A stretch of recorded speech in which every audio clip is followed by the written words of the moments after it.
Happy Father's Day to all you fathers out there. Coming to you from Zalisi, Ukraine.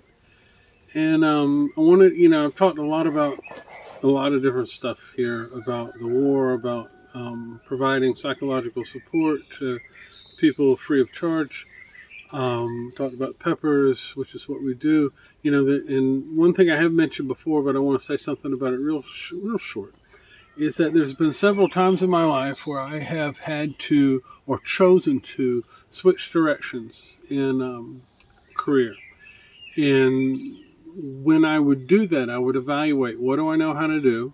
What are my skills? What do I want to do?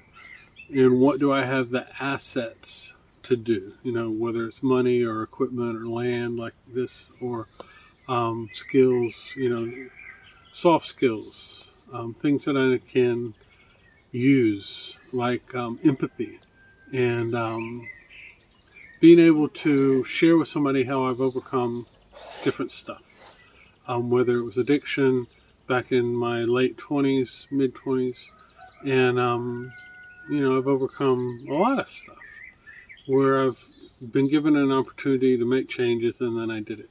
Now, with this farm, where we are right now, 2016, I was asked to come and manage a psychological treatment center. Basically, it was a flop house for alcoholics, not even a treatment center. It was just a place where you could come and get your clothes washed and a few good meals, and you could stay as long as you wanted to. And it was like a spa for alcoholics. And when I came here, they told me, we can't pay you. We'll give you a place to sleep, and everything else is going to be up to you. And so we had a few donations coming into to us from the States, but we had to figure out how to make a living here in this economic desert in the middle of nowhere. Now, that was before the war. That was before the escalation of the violence. It was 2016. The war had been going on for a couple of years. And so what we did, we looked at what we had here, and we had land. And that was before the greenhouses. They just kind of fell in my lap. But we took what I knew how to do, which was organic farming. We took my access to Westerners, the American market.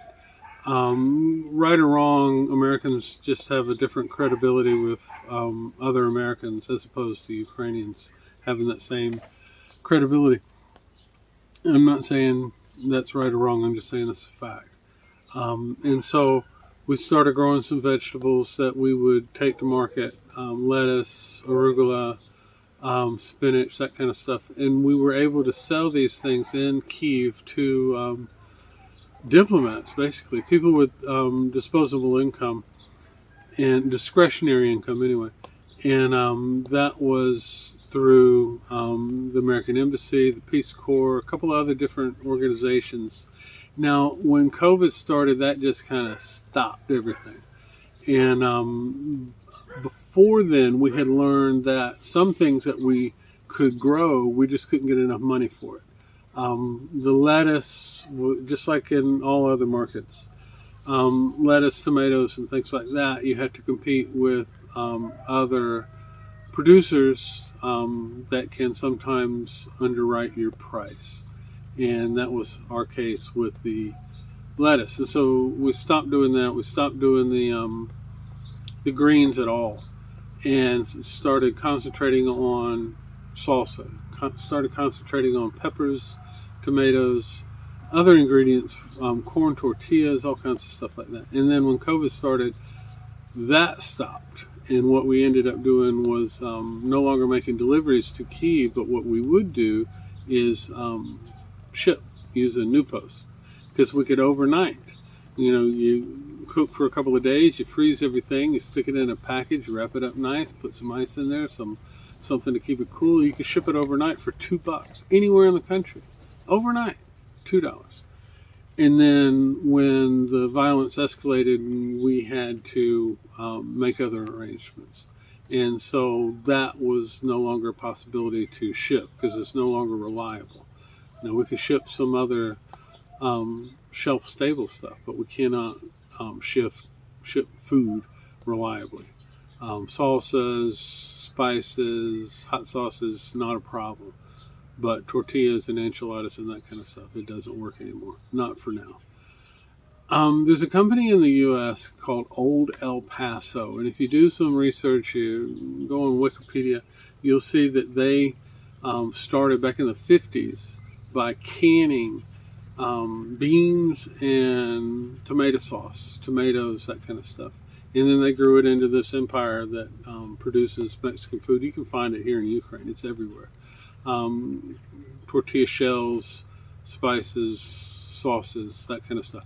That's what we want to do here. That's what we're growing this into, is a replacement for Old El Paso. I haven't quite honed in on what the business model is actually going to look like, but what we're doing now is we're building capacity. We're making the peppers, we're making the sauces, we're shipping spices to restaurants, we're doing all that kind of stuff, and we're just growing it incrementally. With the evacuations of the expats, a large majority of them, it's given us a little bit of time to reassess where we are and what we're going to do, how we're going to do it. But there's no doubt that we're going to do it. It's just a matter of timing. We're focusing a lot more now on trying to open up a Ukrainian market for Ukrainian customers who are not used to having hot peppers. And then from there, we'll see where it goes. When the war is over, we're all expecting an influx of Westerners, specifically Americans, specifically people looking for good Mexican food. Anyway, that's kind of where we're growing with this thing. We're very optimistic about the future in Ukraine. There's never been a better time to live in Ukraine. And I'm just really grateful to be here at this particular time. And if there's anything I can do for you, if you have any questions, feel free to leave a comment.